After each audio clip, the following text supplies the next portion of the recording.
ಎಲ್ಲರಿಗೂ ನಮಸ್ಕಾರ. ನಾನು ನಿಮ್ಮ doctor V K Ram Praveen, Janata Ayurveda, Hassan. ಓಂ ನಮಾಮಿ ಧನ್ವಂತರಿಂ ಮಾದಿದೇವಂ ಸುರಾಸುರೈರ್ವಂದಿತ ಪಾದಪದ್ಮಂ ಲೋಕೆ ಜರಾರುಗ್ಭಯ ಮೃತ್ಯುನಾಶಂ ಧಾತಾರಮೇಶಂ ವಿವಿಧೌಷಧೀನ ಧನ್ವಂತರಿ ರಮಾನಾಥಂ ಸರ್ವರೋಗ ನಿವಾರಕಂ ಆಯುರ್ವೇದ ಪ್ರವರ್ತಾನಂ ವಂದೇ ಪೀಯೂಷರಾಯಕಂ. ಸರ್ವೇ ಜನಾಃ ಸುಖಿನೋ ಭವಂತೋ ಸರ್ವೇ ಸಂತೋ ನಿರಾಮಯ. ಓಂ ಶಾಂತಿ ಶಾಂತಿ ಶಾಂತಿ. ವೀಕ್ಷಕರೇ, ಕೆಲವರು ತುಂಬ ಲಕ್ಷಣವಾಗಿರ್ತಾರೆ, ನೋಡೋಕ್ಕೆ ಒಳ್ಳೆ ಬಣ್ಣ ಇರ್ತಾರೆ. ಆದರೆ ಅವ್ರ ಕೆನ್ನೆ ಮೇಲೆ, ಮೂಗಿನ ಮೇಲೆ, ಬಾಯಿಯ ಸುತ್ತ, ತುಟಿ ಹತ್ರ ಎಲ್ಲ ಕಪ್ಪು ಕಲೆಗಳಾಗಿರ್ತದೆ. ಇದಕ್ಕೆ ಅವ್ರು ತುಂಬಾ ಟೆನ್ಷನ್ ಮಾಡ್ಕೊಂಡಿರ್ತಾರೆ. ಹಲವಾರು ಡಾಕ್ಟ್ರುಗಳನ್ನ ಕನ್ಸಲ್ಟ್ ಮಾಡಿರ್ತಾರೆ, ಹಾಸ್ಪಿಟ್ಲ್ಗಳಿಗೆ ಹೋಗಿರ್ತಾರೆ, ಡರ್ಮಟಾಲಜಿಸ್ಟ್, ಸ್ಕಿನ್ ಸ್ಪೆಷಲಿಸ್ಟ್ಗಳನ್ನೆಲ್ಲ ಕನ್ಸಲ್ಟ್ ಮಾಡಿರ್ತಾರೆ, ಹಲವಾರು ಕ್ರೀಮ್ಗಳನ್ನ, ಲೋಷನ್ಗಳನ್ನೆಲ್ಲ ಹಚ್ಚಿರ್ತಾರೆ. ಸನ್ಸ್ಕ್ರೀನ್ ಲೋಷನ್ನ, ಫೇರ್ನೆಸ್ ಕ್ರೀಮ್ನ, ಕೆಮಿಕಲ್ ಇರ್ತಕ್ಕಂಥ ಕ್ರೀಮ್ಗಳನ್ನ ಎಷ್ಟೊಂದೆಲ್ಲ ಹಚ್ಚಿರ್ತಾರೆ. ಆದರೆ ಅವರು ನಿರೀಕ್ಷೆ ಮಾಡಿದಷ್ಟು ರಿಸಲ್ಟು ಅವರಿಗೆ ಸಿಕ್ಕಿರಲ್ಲ. ಇವತ್ತಿನ ಈ ಒಂದು ಸಂಚಿಕೆಯಲ್ಲಿ ಈ ಒಂದು ಕಲೆ ಆಗೋದಕ್ಕೆ ಏನಂತ ಕರೀತಾರೆ, ಅದಕ್ಕೆ ಕಾರಣ ಏನು, ಅದಕ್ಕೆ ಪರಿಹಾರ ಏನು ಅನ್ನೋದನ್ನು ತಿಳಿಸ್ಕೊಡ್ತೀನಿ. ಇದಕ್ಕೆ ಪರಿಹಾರ ನಿಮ್ಮ ಮನೆಯಲ್ಲೇ ಇದೆ. ಆಯುರ್ವೇದದಲ್ಲಿ ಇದಕ್ಕೆ ಒಂದು ಅದ್ಭುತವಾದ ಒಂದು ಪರಿಹಾರ ಇದೆ.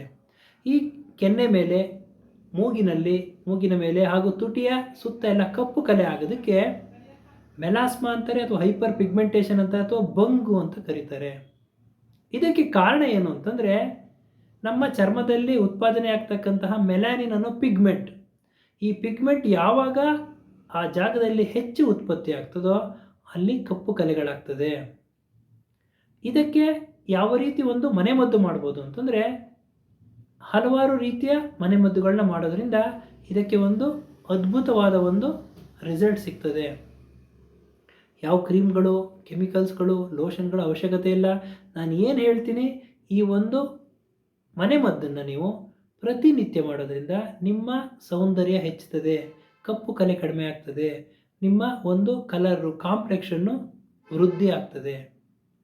ಮೊದಲನೆಯದು ಅಲೋವೆರಾ, ಲೋಳೆ ಸರನ ತಗೊಳ್ಳಿ, ಮೇಲ್ಗಡೆ ಸಿಪ್ಪೆಯನ್ನು ತೆಗೀರಿ, ಒಳಗಡೆಯನ್ನು ತಿರುಳನ್ನ ಕಪ್ಪು ಕಲೆ ಇರ್ತಕ್ಕಂಥ ಜಾಗದಲ್ಲಿ ವೃತ್ತಾಕಾರವಾಗಿ ತಿಕ್ಕಿ ಒಂದು 10 ನಿಮಿಷ ತಿಕ್ಕಿ, ತದನಂತರ ಒಂದು ತಣ್ಣೀರಲ್ಲಿ ಮುಖವನ್ನು ತೊಳೆಯೋದ್ರಿಂದ ಪ್ರತಿನಿತ್ಯ ಈ ಥರ ನೀವು ಮಾಡೋದ್ರಿಂದ ಕಪ್ಪು ಕಲೆ ನಿವಾರಣೆ ಆಗ್ತದೆ.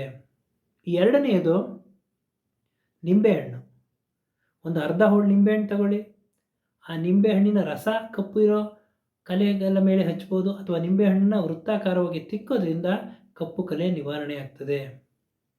ಮೂರನೆಯದು ನಿಂಬೆ ರಸದ ಜೊತೆಗೆ ಜೇನುತುಪ್ಪ ಮಿಶ್ರಣ ಮಾಡಿ ಕಪ್ಪು ಕಲೆ ಇರ್ತಕ್ಕಂಥ ಜಾಗದಲ್ಲಿ ಒಂದು ಲೇಪ ಥರ ಹಾಕೋದ್ರಿಂದ, ತದನಂತರ ತಣ್ಣೀರಲ್ಲಿ ತೊಳೆಯೋದ್ರಿಂದ ಈ ಒಂದು ಕಪ್ಪು ಕಲೆ ನಿವಾರಣೆ ಆಗ್ತದೆ.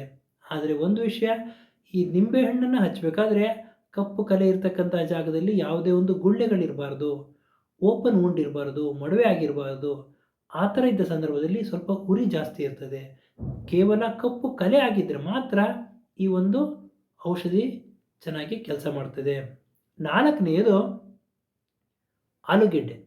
ಆಲೂಗೆಡ್ಡೆ ನ್ಯಾಚುರಲ್ ಬ್ಲೀಚಿಂಗ್ ಏಜೆಂಟಾಗಿ ಕೆಲಸ ಮಾಡ್ತದೆ. ಸ್ವಾಭಾವಿಕವಾಗಿ ನೈಸರ್ಗಿಕವಾಗಿರ್ತಕ್ಕಂಥ ಒಂದು ಬ್ಲೀಚಿಂಗ್ ಗುಣ ಹೊಂದಿದೆ.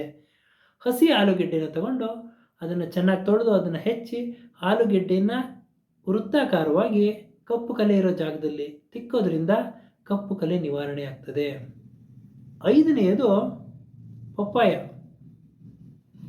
ಪಪ್ಪಾಯನ ತಗೊಂಡು ಚೆನ್ನಾಗಿ ಸ್ಮ್ಯಾಶ್ ಮಾಡಿ ಅದರ ಜೊತೆಗೆ ರೋಸ್ ವಾಟರ್ನ ಮಿಶ್ರಣ ಮಾಡಿ ಫೇಸ್ ಪ್ಯಾಕ್ ಹಾಕೊಳ್ಳೋದ್ರಿಂದ ಕಪ್ಪು ಕಲೆ ನಿವಾರಣೆ ಆಗ್ತದೆ.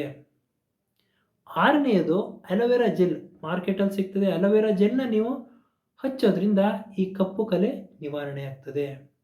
ಏಳನೆಯದು ಒಂದು 2 ಚಮಚ ಕಡಲೆ ಹಿಟ್ಟು, ಅದಕ್ಕೆ ಒಂದು ಅರ್ಧ ಚಮಚ ಕಸ್ತೂರಿ ಅರಿಶಿನ ಮಿಶ್ರಣ ಮಾಡಿ, ಇದ್ರ ಜೊತೆಗೆ ಹಸುವಿನ ಹಾಲು ಉತ್ತಮ, ಅಥವಾ ರೋಸ್ ವಾಟರ್ ಹಾಕಿದ್ರೂ ಹಾಕ್ಬೋದು. ಆದರೆ ಹಾಲನ್ನು ಜಾಸ್ತಿ ಪ್ರಿಫರ್ ಮಾಡಿ, ಹಾಲನ್ನು ಹಾಕಿ ಪೇಸ್ಟ್ ಥರ ಮಾಡಿ, ಇದನ್ನೊಂಥರ ಪ್ಯಾಕ್ ಥರ ಮಾಡಿ, ಈ ಒಂದು ಮಿಶ್ರಣವನ್ನು ಕಸ್ತೂರಿ ಅರಿಶಿನ, ಆಲೂಗೆಡ್ಡೆ, ಹಸುವಿನ ಹಾಲು ಇವು ಮೂರನ್ನ ಮಿಶ್ರಣ ಮಾಡಿ ಕಪ್ಪು ಕಲೆ ಇರೋ ಜಾಗದಲ್ಲಿ ಫೇಸ್ ಪ್ಯಾಕ್ ಥರ ಹಾಕ್ಕೊಳ್ಳೋದ್ರಿಂದ ಒಂದು ಅರ್ಧ ಗಂಟೆ ಆದಮೇಲೆ ಉಗುರು ಬೆಚ್ಚನ ನೀರಲ್ಲಿ ವೃತ್ತಾಕಾರವಾಗಿ ಮಸಾಜ್ ಮಾಡಿ ಅದನ್ನು ತೊಳೆಯೋದ್ರಿಂದ ಈ ಒಂದು ಕಪ್ಪು ಕಲೆಗಳು ನಿವಾರಣೆ ಆಗ್ತದೆ. ಎಂಟನೆಯದು ನಲ್ಲಿಕಾಯಿನ ಒಂದು ರಸನ ಕಪ್ಪು ಕಲೆ ಇರೋ ಜಾಗದಲ್ಲಿ ಹಚ್ಚೋದ್ರಿಂದ ಕಪ್ಪು ಕಲೆ ನಿವಾರಣೆ ಆಗ್ತದೆ. ಅಥವಾ ನೆಲ್ಲಿಕಾಯಿ ಚೂರ್ಣ ಸಿಗ್ತದೆ, ಆ ನೆಲ್ಲಿಕಾಯಿ ಚೂರ್ಣನ ಸ್ವಲ್ಪ ನೀರಿನಲ್ಲಿ ಮಿಶ್ರಣ ಮಾಡಿ ಫೇಸ್ ಪ್ಯಾಕ್ ಥರ ಹಾಕೊಳ್ಳೋದ್ರಿಂದ ಕಪ್ಪು ಕಲೆ, ಬಂಗು, ಹೈಪರ್ ಪಿಗ್ಮೆಂಟೇಷನ್, ಮೆಲಾಸ್ಮಾ ಏನು ಹೇಳ್ತೀವಿ ಈ ಒಂದು ಸಮಸ್ಯೆ ನಿವಾರಣೆ ಆಗ್ತದೆ. ಮುಖಕ್ಕೆ ಕಾಂತಿ ಬರ್ತದೆ, ಕಪ್ಪು ಕಲೆ ನಿವಾರಣೆ ಆಗ್ತದೆ ಹಾಗೂ ಚರ್ಮಕ್ಕೆ ಒಂದು ಆರೋಗ್ಯ, ಒಂದು ಸ್ಟ್ರೆಂತನ್ನು ಕೊಡ್ತದೆ. ಇವತ್ತಿನ ಈ ಒಂದು ಸಂಚಿಕೆಯಲ್ಲಿ ಸೌಂದರ್ಯವರ್ಧಕವಾಗಿ ಯಾವ ಒಂದು ಮನೆಮದ್ದುಗಳನ್ನು ಉಪಯೋಗಿಸ್ಕೊಂಡು ಕಪ್ಪು ಕಲೆಯನ್ನು ನಿವಾರಣೆ ಮಾಡುವುದು ಅಂತ ತಮಗೆ ತಿಳಿಸ್ಕೊಟ್ಟಿದ್ದೀನಿ. ಆದರೆ ನೀವು ಎಲ್ಲ ಒಂದು ಮನೆಮದ್ದನ್ನು ಮಾಡೋಕ್ಕಿಂತ ಮುಂಚೆ ಹತ್ತಿರವಿರುವ ತಜ್ಞ ವೈದ್ಯರನ್ನು ಒಂದು ಸತಿ ಭೇಟಿಯಾಗಿ ಅವರ ಸೂಕ್ತ ಸಲಹೆ ಸೂಚನೆ ತಗೊಂಡು ಈ ಒಂದು ಔಷಧಿಗಳನ್ನ ಮಾಡಿಕೊಂಡು ಸೌಂದರ್ಯವನ್ನು ವೃದ್ಧಿಸ್ಕೋಬೇಕು ಅಂತ ಹೇಳ್ತಾ ಇವತ್ತಿನ ಈ ಒಂದು ಸಂಚಿಕೆಯನ್ನು ಮುಗಿಸ್ತಾ ಇದ್ದೀನಿ. ನನ್ನ ಈ ವಿಡಿಯೋ ತಮಗೆ ಇಷ್ಟವಾಗಿದ್ದಲ್ಲಿ ಲೈಕ್ ಮಾಡಿ, ಶೇರ್ ಮಾಡಿ ಹಾಗೂ ನನ್ನ ಎಲ್ಲ ಮುಂದಿನ ವಿಡಿಯೋಗಳಿಗಾಗಿ ಸಬ್ಸ್ಕ್ರೈಬ್ ಮಾಡಿ. ಧನ್ಯವಾದ.